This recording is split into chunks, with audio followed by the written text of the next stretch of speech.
This patient was referred to me for examination, evaluation, possible endodontic retreatment of tooth number 30. According to the patient, the root canal was done a few years ago by her previous dentist, and patient indicated that she has had no issues, no pain with the tooth. So as you can see, you got a PFM crown here, build up, and previous root canal here, apical root resorption, as you can see here, and a huge periapical relucency. Tooth was percussion and palpation within normal limits. Probings were 2 to 3 millimeters all around. And again, as you can see, radiograph shows PFM crown buildup. That was amalgam buildup.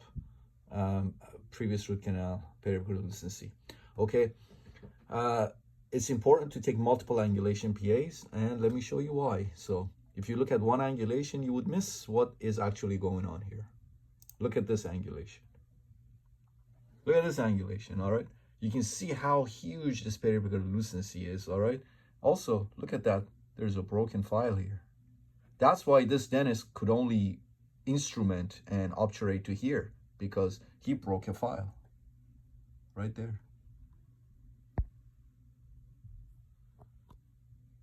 All right, again, you can see a huge periapical. So if you just took one angulation PA, you would have missed this, and you would not have documented it in the patient's chart notes, and you didn't know what you were getting yourself into. You would have thought it was a simple retreatment. Okay, so these are important because you got to document now, and this is not blamed on you. All right, so multiple angulation PAs. Again, you can see another angulation PA. You can see the broken file there and huge periapical relucency there. All right. So I told the patient exactly what was going on. We don't sugarcoat stuff, but at the same time, we tell the patient stuff like that can happen. It even happens to me sometimes. And I have to tell the patient. But I'm an endodontist with decades of experience. I have ways to manage this situation. So in this case, this general dentist should have referred the patient to an endodontist right away, but didn't, and look what happened here. You can see that huge periapical relucency. I tried to get x-rays from her previous dentist, and these are the kind of x-rays that I got. Look at that. That's not a PA, and you can see the broken file right there too. And this x-ray is from 2018. So this was one dentist. Then another dentist sends me x-ray from 2019, sends me a bite wing. No use for that. Then another dentist sends me x-rays of this tooth number 30 from 2020. Another bite wing. That's all that these dentists tell me. That's all the x-rays that they have.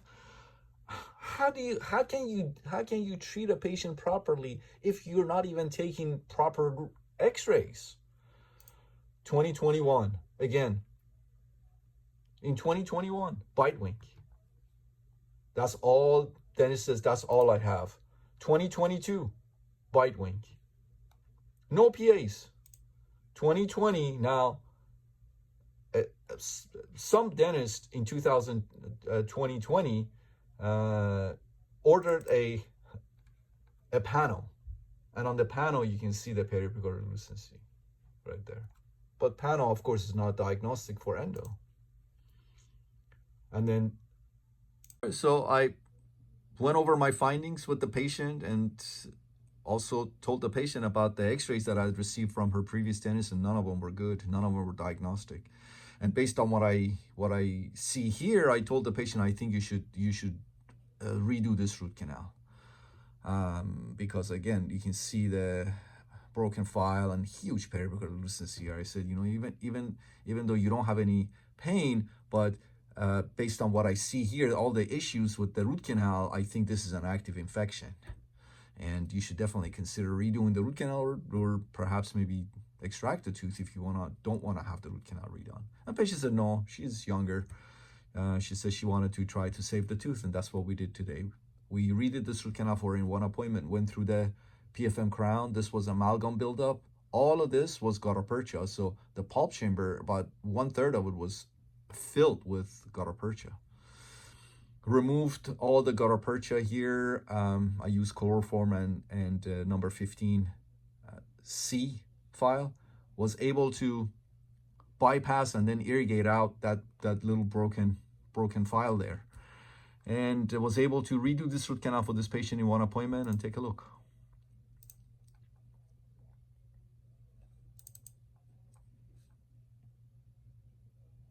As you can see, everything went beautifully. So I'm optimistic about this tooth. We'll have the patient come back in 6 months. Hopefully she'll show up, and I'll post that follow-up, 6-month follow-up with you guys. But as you can see, everything went beautifully. We were able to remove that broken file there, and I use ultrasonic irrigation. I was able to, I believe, irrigate it out because I can't see it. And or maybe it's there and it's just buried with gutta perchance sealer. But I was able to, as you can see, either remove it or bypass it. I don't know. I don't want to say I'd removed it because I didn't see it. Maybe it's there, but I was able to, as you can see, regain patency. And all 4 canals, you can see, are patent now. And we irrigated the heck out of the canals using 6% sodium hypochlorite, ultrasonic activation. And we redid the root canal for in one appointment. Looks perfect. All right. So this is how you work up a tooth. This is how you discuss things with the patient from the beginning to the end. This is how sometimes it takes some legwork and calling the previous dentist, but you need to do your homework. The homework needs to be done.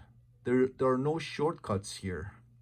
There are no shortcuts. So you need to have you need to be passionate about what you do. You need to have compassion. You need to treat everyone as though they're your family members, and do right by people.